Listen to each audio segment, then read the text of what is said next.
Welcome to part 2 of my video series. In today's video, I'll be discussing top 5 things not to say to writers. If you want to watch part 1, it is my 5 pieces of advice to younger writers, and that will be linked in the description, or it will be on the video on the sidebar to your right. But let's start today's video. How do you write like you're running out of time? Night day and night like you're running out of time. Every day you fight like you're running out of time. Like you're running out of time. Are you running out of time? How do you write like tomorrow won't arrive? How do you write like you needed to survive? How do you write every second you're alive? Every second. Being a writer is an extremely difficult job. In England, it's the most desirable job around the country to be a full-time writer. I'm not sure about America, but I know in England it is. It was in the newspaper the other day. I try and get a source and post it in the description if I can find one. And that's lovely. If people want to be full-time writers, good on them. But the general public don't understand how difficult it is being a writer and often say demeaning or dismissive statements. So to stop yourself becoming one of these people, I've made a list of top 5 things not to say to writers. Number 1, you can't make a living by your writing.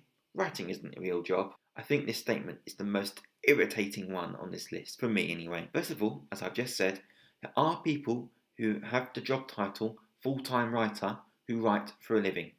They may write novels like Stephen King or J.K. Rowling, or they may write newspaper articles or magazine articles, but they are all full-time writers. Now, I will grant you the fact that not all writers are full-time writers, and that full-time writers is a very, very small group of people.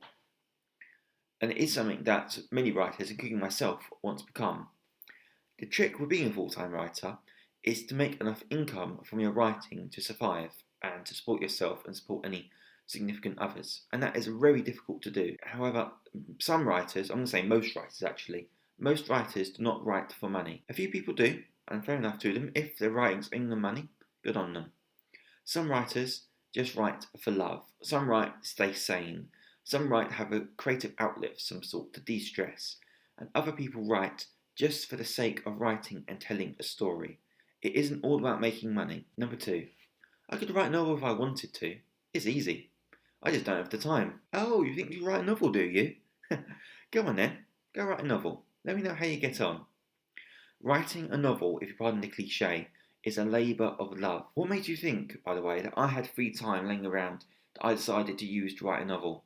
No, I have a busy life. I had to prioritise between writing my novel and my work commitments, my family commitments, my commitments to my friends. I did not have free time. If I did not have free time, I made time to write my novel. Number 3. Oh, you self-published your book. It's not a real book though, is it? This is a professional book.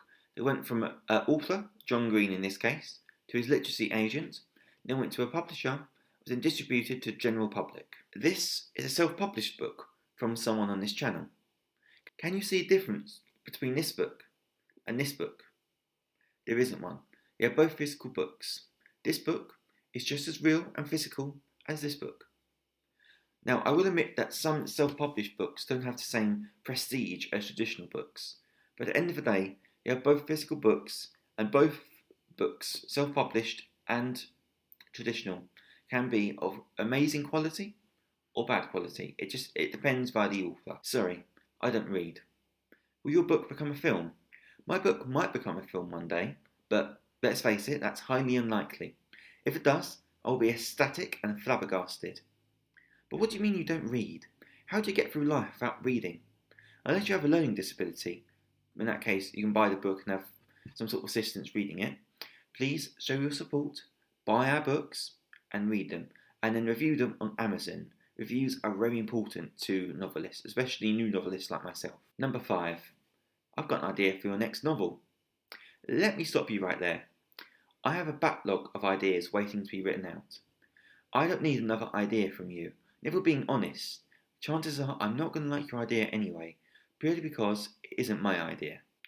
And there we have it. Those are my 5 things not to say to writers. I really enjoyed making this video. It's nice to have a little rant. Maybe I'll do another one in the future. We'll wait and see. But I hope you enjoyed, and I will see you shortly. Take care.